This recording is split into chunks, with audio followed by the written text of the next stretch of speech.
Buen día, doctor o doctora. Mis compañeros están en sala de espera. No sé si los podría admitir, por favor.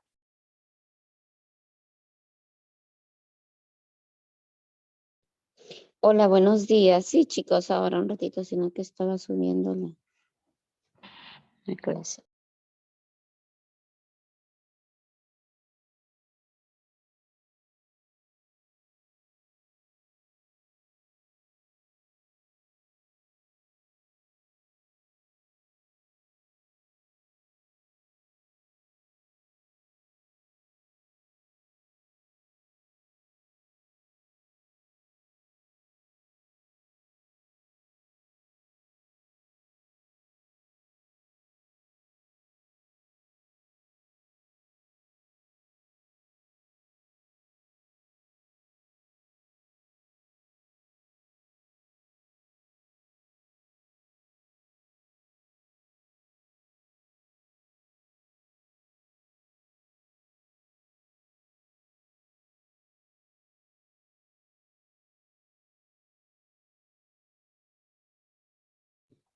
Hola, chicos, buenos días. Bueno, el día de hoy vamos a hablar acerca de su clase introductoria, que es la estructura de la piel y además la semiología, que es bien importante, ¿correcto? Debemos saber que la piel está formada por la epidermis, principalmente tres capas: epidermis, dermis y tejido celular subcutáneo. ¿No? A su vez, la epidermis tiene una función, tanto la piel en general como tal, como órgano, tiene múltiples funciones, y una de ellas es mantener el equilibrio en varias situaciones de la vida, ¿no? Por ejemplo, en el equilibrio en todo lo que es regular la temperatura. Regula la temperatura corporal, regula el equilibrio hidroelectrolítico también, ¿no? También tenemos que tiene la función de barrera mecánica, pero también tiene una función de barrera inmune, ¿ya? La piel como tal es un órgano en el cual se va a desarrollar, como ya vamos a ver más adelante, todo un sistema inmune que vamos a tener ahí en cuenta.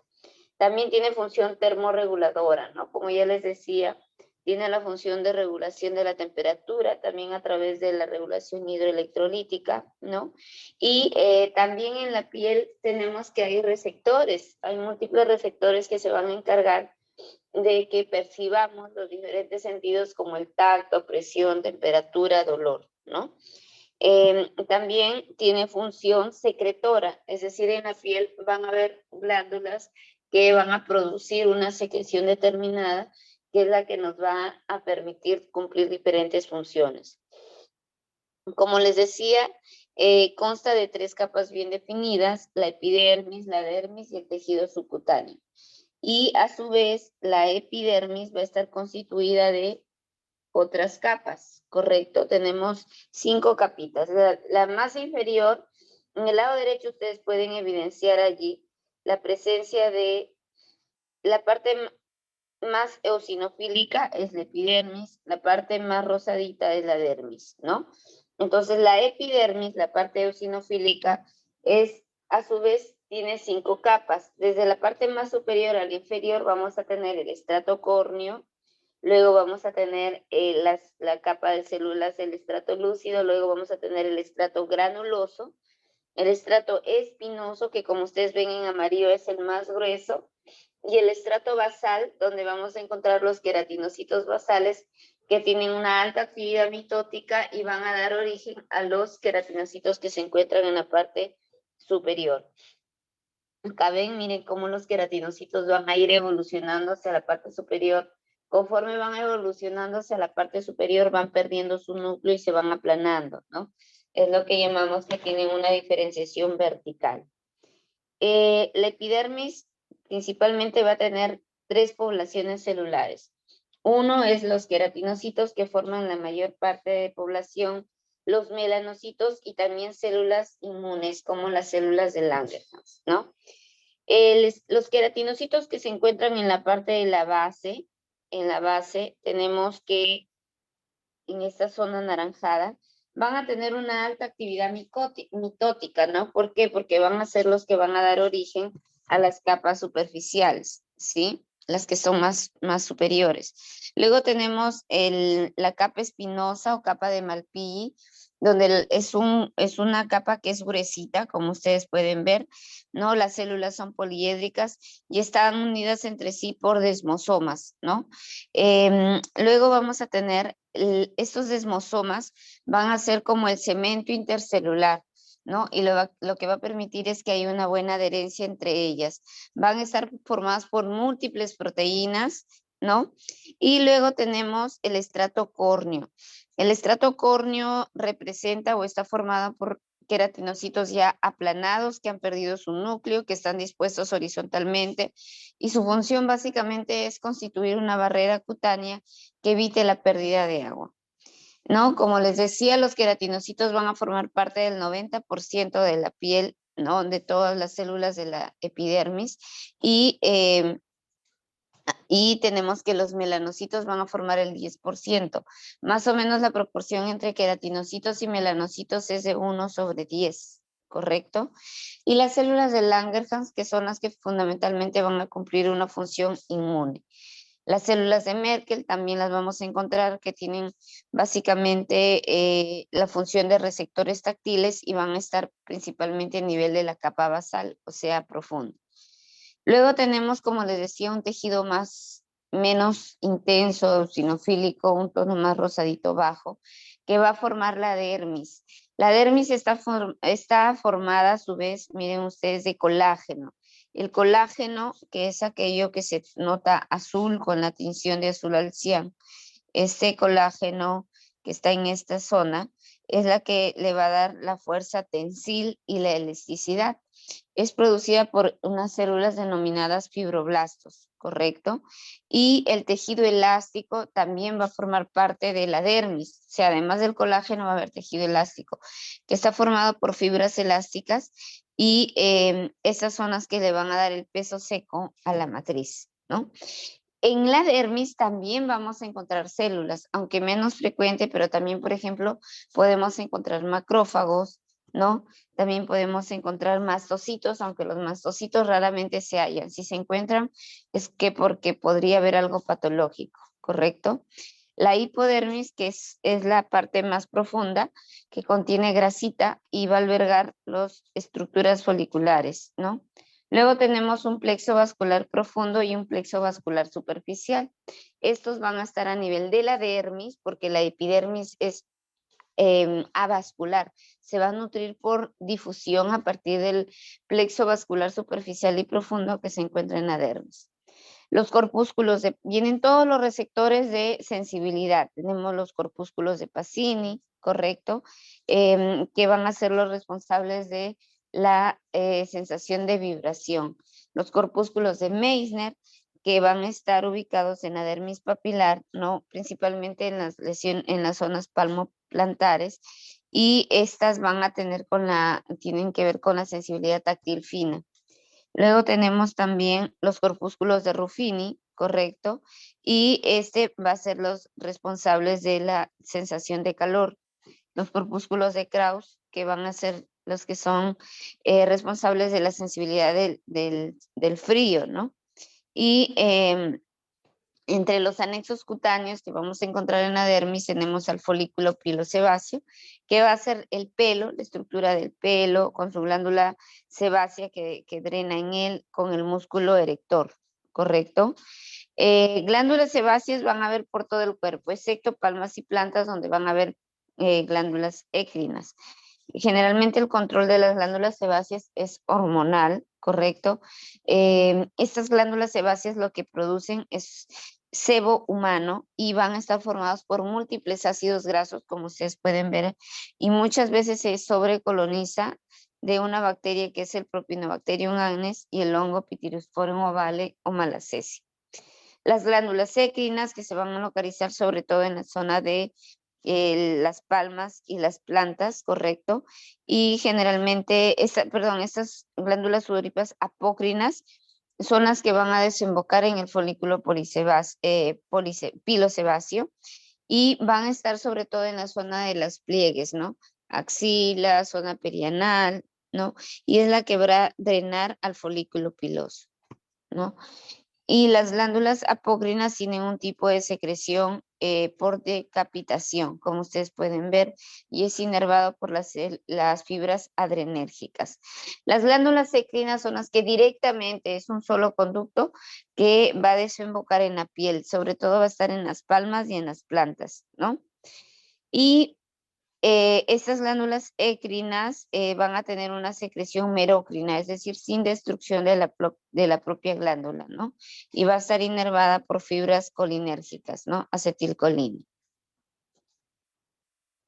Las uñas es otro anexo cutáneo, aparte del folículo pilosebáceo, que principalmente van a estar formados por una lámina ungueal, la cual se encuentra sobre el lecho ungueal, y en la parte más proximal vamos a tener a la matriz, ¿correcto? Tener en cuenta que las uñas, su crecimiento es lento, más o menos crecen de 1 a 2 milímetros por mes, ¿no? En los pies crece de 2 a 3 milímetros y en las manos de 1 a 2. Entonces, perdón, es al revés, en manos crece más rápido de 2 a 3 milímetros por mes y en pies de 1 a 2. Entonces, por eso se ve mucho con la duración del tratamiento en onicomicosis, que generalmente son un poco más largos, ¿no? Muy bien, hasta ahí con estructura de la piel. Ahora ya pasemos, cuando tenemos un paciente que está llegando al consultorio y presenta lesiones, ¿cómo lo vamos a abordar? Entonces, primero, bueno, la historia clínica. Cuando hago la historia clínica, tendré que preguntarle, ¿hace cuánto tiempo es que tiene la lesión? ¿Tiene menos de una semana? ¿Tiene de repente más de una semana? Enfermedades como una celulitis, como un Steven Johnson, generalmente su inicio es menos de una semana. Pero enfermedades como, por ejemplo, psoriasis, vitíligo, generalmente su curso es crónico, es un tiempo más largo de evolución. También es importante preguntar al paciente, ¿y estas lesiones es la primera vez que le sale o antes ya le ha salido? ¿Le va y viene, ¿no? Porque eso es un cuadro, por ejemplo, que me indica en herpes, ¿no? Cuando es una lesión que está persistente, entonces allí sí podemos hablar de otro tipo de entidades como vitíligo, verrugas, que tienen un tiempo de evolución crónico y van persistiendo o aumentando. Luego también es importante fijarnos en la distribución, ¿correcto? Por ejemplo, la varicela es un exantema viral que aparece en la cabeza, luego se extiende a tronco y extremidades, ¿no? Es céfalo-caudal. La pitiriasis rosada, por ejemplo, es una entidad que se va a iniciar en el tronco, ¿no? Entonces, o hay otras entidades como el granuloma anular o el pioderma gangrenoso que se va a distribuir sobre todo en la zona acral. Entonces, si se dan cuenta, es importante también conocer eso.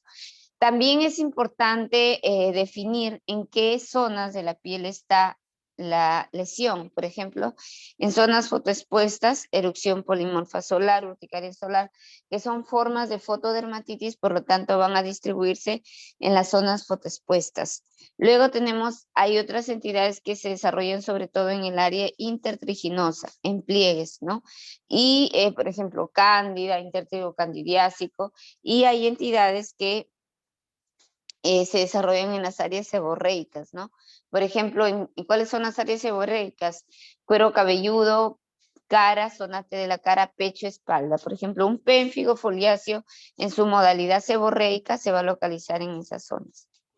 Es importante también preguntar si la lesión que tiene el paciente además le pica, además le duele, porque eso nos va a ayudar. Si además del compromiso en piel tiene compromiso sistémico, es decir, si tiene fiebre, o también preguntar sobre comorbilidades, si sufre de alguna otra enfermedad. Muy importante también en formas de reacción adversa a medicamentos, saber la historia de drogas, hace cuánto tiempo tomaron, puede ser no solamente esta semana, puede ser un mes o 2 meses. Por ejemplo, ya vamos a ver que en Steven Johnson NET, que son formas severas de reacción adversa a medicamento, generalmente pueden darse hasta después de 8 a 12 semanas la evolución. También importante saber si tiene algún tipo de antecedente de consumo de drogas o en qué trabaja, ¿correcto? Entonces, bien, una vez que ya le hemos hecho la entrevista, la anamnesis al paciente, vamos a pasar a observar sus lesiones. Y cuando observamos las lesiones, ustedes tienen que pensar en que hay lesiones primarias y secundarias. La lesión primaria es aquella que aparece desde un inicio, es la que va a marcar el diagnóstico de la enfermedad. Y la lesión secundaria es la evolución de esa lesión primaria, ¿no? Cuando tengamos lesiones, ya sean primarias o secundarias, tenemos que describir lo más que se puede, por favor.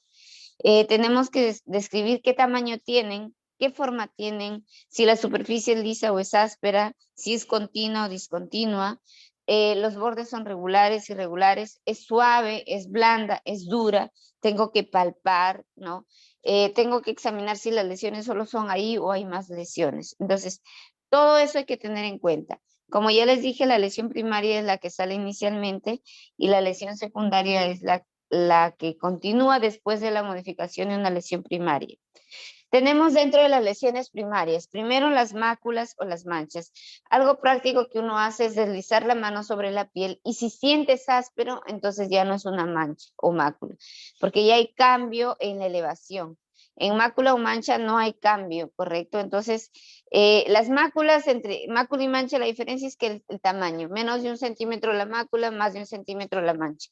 Y estas a su vez pueden ser de múltiples formas, de múltiples colores, pueden ser únicas, pueden ser múltiples, que son características que ustedes van a describir, ¿no?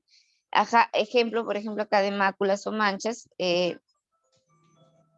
en la imagen superior derecha es un paciente adolescente que presenta una mancha hiperpigmentada que se ha ido presentando, apareciendo en la adolescencia y va creciendo de tamaño. Esto se conoce como un nevus de Becker o un lunar de Becker, ¿no? Pero se dan cuenta que la historia es importante, el paciente, qué tipo de paciente es, cuántos años tiene, sé cuánto lo tiene. En cambio, la imagen derecha es una mancha hiperpigmentada de color marrón, pero es de color homogéneo y bordes regulares. Entonces, vamos a tener que esta mancha es en un paciente adulto mayor, ¿no? Expuesto mucho al sol. Entonces, se trata de una forma de fotodaño, ¿no?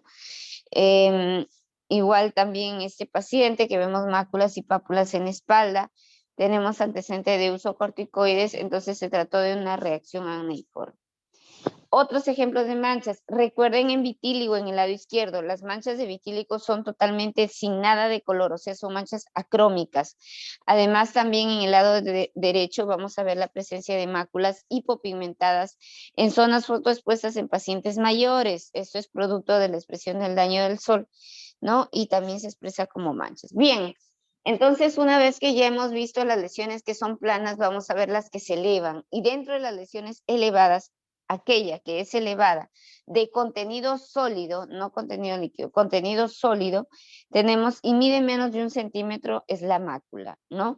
Existen también múltiples formas de máculas, redondas, triangulares, cupuliformes. Tenemos que ver si toda su superficie es uniforme o si en alguna parte se deprimen, se hunden. Entonces, todas esas características voy a tener que mencionarlas, ¿correcto?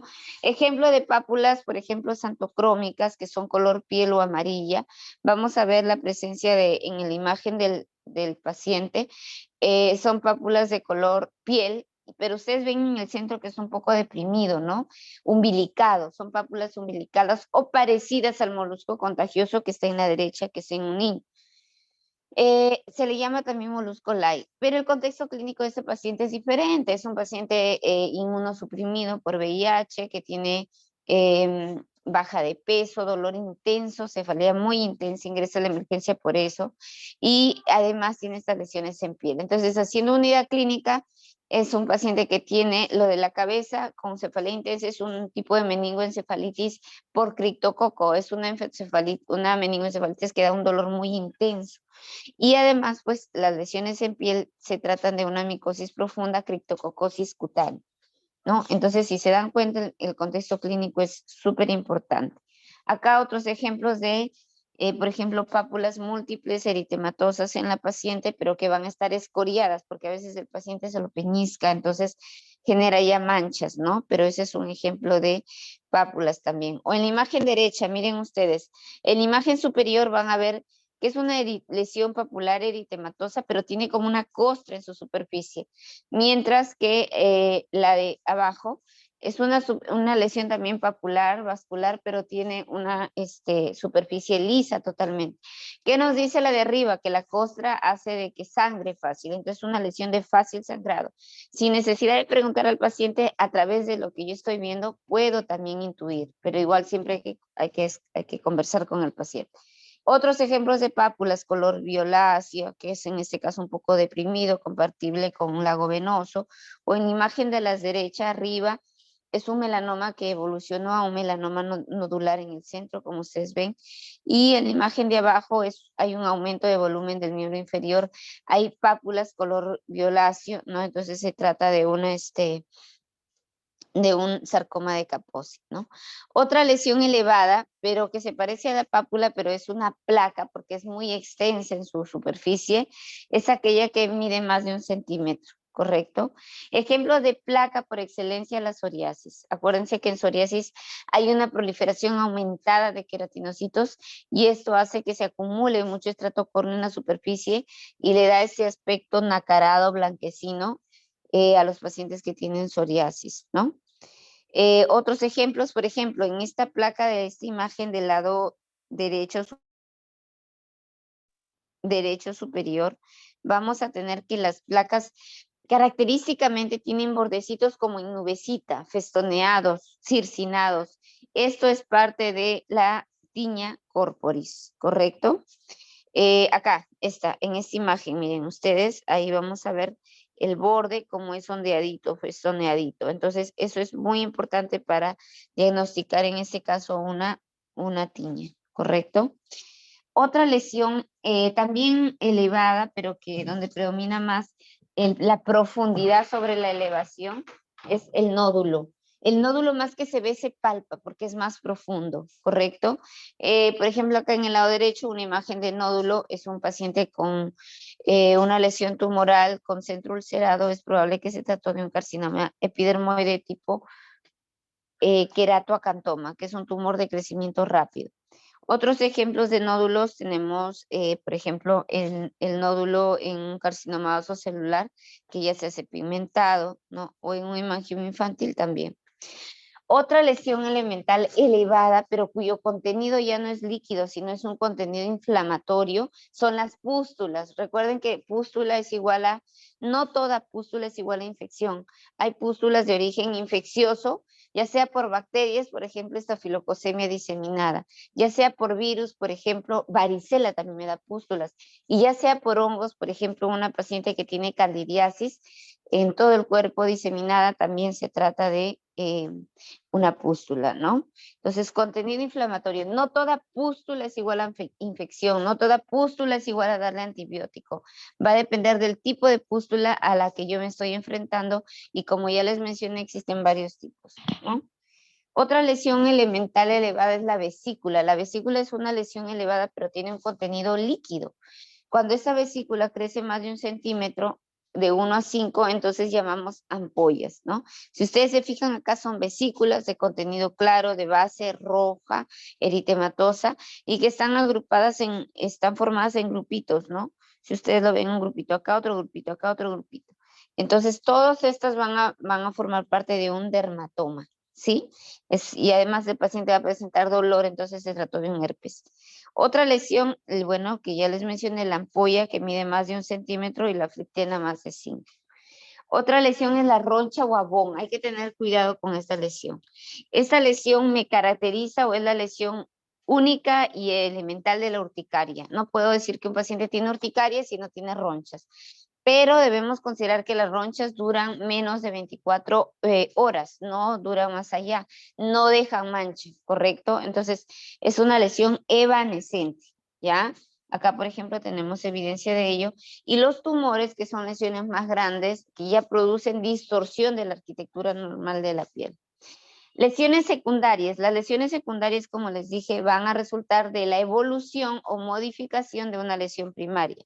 Las escamas, por ejemplo, vamos a tener que son láminas secas, producto de la proliferación de queratinocitos y la acumulación en el estrato córneo de estas capas gruesas. Ejemplo de escamas tenemos En el codo, por ejemplo, de ese paciente de la imagen izquierda abajo, tenía diagnóstico de psoriasis, ¿correcto? Entonces, son placas gruesas, escamosas, blanquecinas, ¿no? Y que en este caso se trata de psoriasis, ¿no? Otra lesión secundaria importante es la costra. ¿Qué es lo que representa una costra? Representa la desecación de un fluido. Si es sangre, ¿qué color será la costra? Negra. Si es pus, será un color blanquecino purulento. Y si es algún exudado inflamatorio, será de color melicérico, podría ser. Ejemplos característicos de costras. En el impétigo contagioso o tenemos, en ese caso van a ver la presencia de estas costritas amarillas, melicérica, y que van a ameritar un tratamiento. La erosión es una pérdida, representa la pérdida de continuidad de la piel, sobre todo superficial. Si ustedes se dan cuenta, la lesión no invade más allá de la membrana basal, porque cuando va más allá de la membrana basal, entonces ya no es una erosión, es una úlcera, y toda úlcera deja cicatriz, ¿correcto? Entonces, otra lesión elemental tenemos la fisura, que es la pérdida de continuidad de la piel en zonas liquenificadas secas, lineales van a ser. Ejemplos de fisuras tenemos en la fisura perioral, ¿no?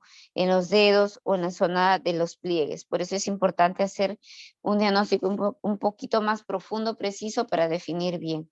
La atrofia es otra lesión elemental donde vemos que hay como una depresión en la superficie de la piel.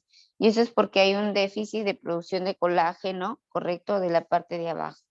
Entonces, ejemplos de atrofias tenemos en este cuellito de la paciente. Hay algunas zonas de la piel que están más delgaditas. Esas lesiones más delgaditas son resultado de justamente esto, ¿no?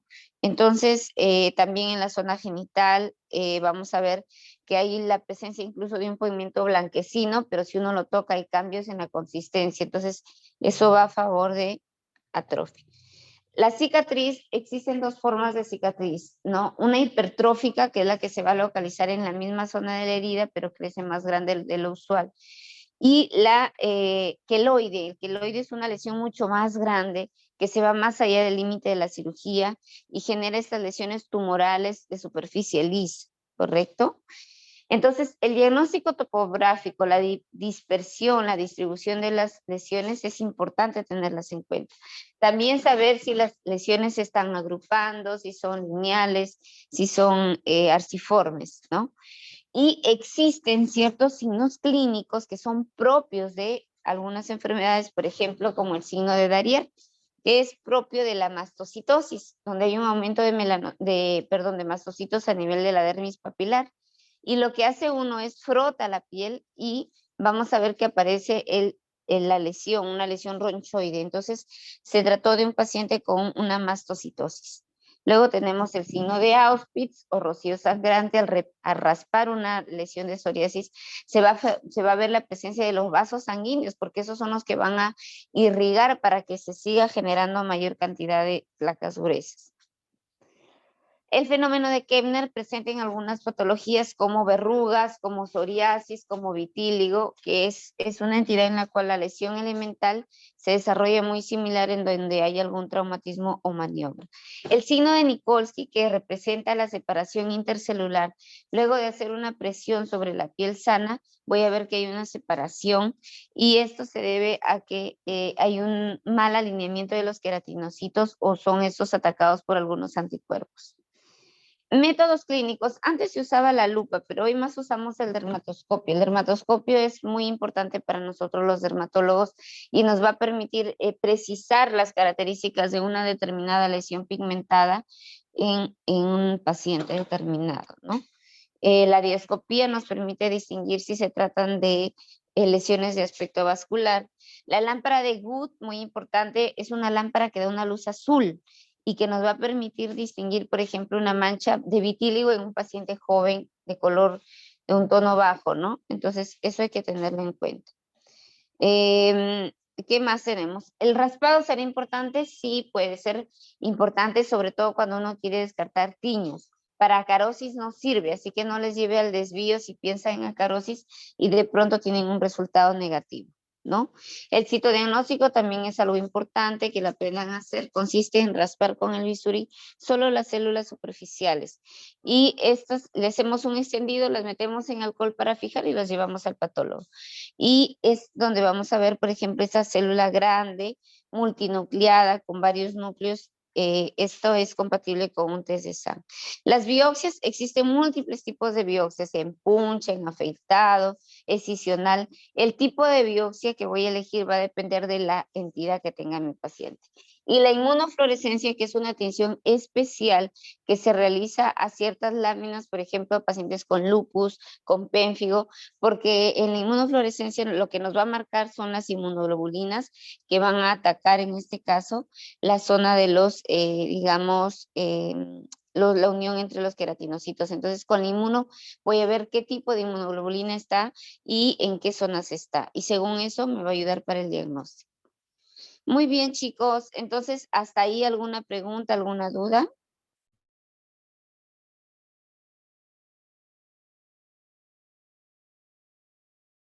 No, ¿Todo está doctora. claro? ¿Alguna duda? Todo claro al parecer, doctora.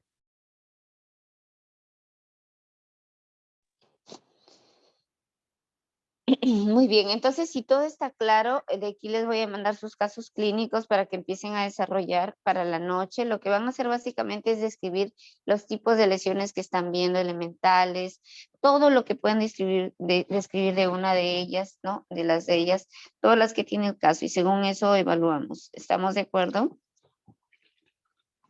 Sí, doctora.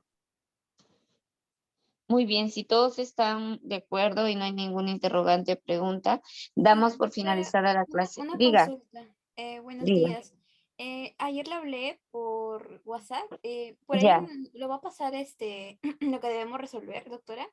¿O por Sí, te dónde? lo mando por WhatsApp, de acá te lo envío. Ah, ya, ¿Ya? está bien, doctora. Muchas gracias, muy amable.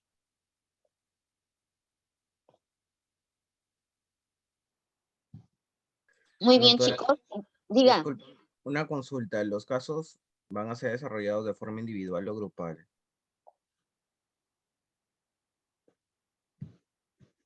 para el desarrollo grupal, pero sí es bueno que todos conozcan todos los casos, porque sí se llama al azar a los alumnos para que desarrollen el primero, el segundo, el tercero, ¿no? Pero en verdad, el desarrollo el informe es uno solo, ¿sí?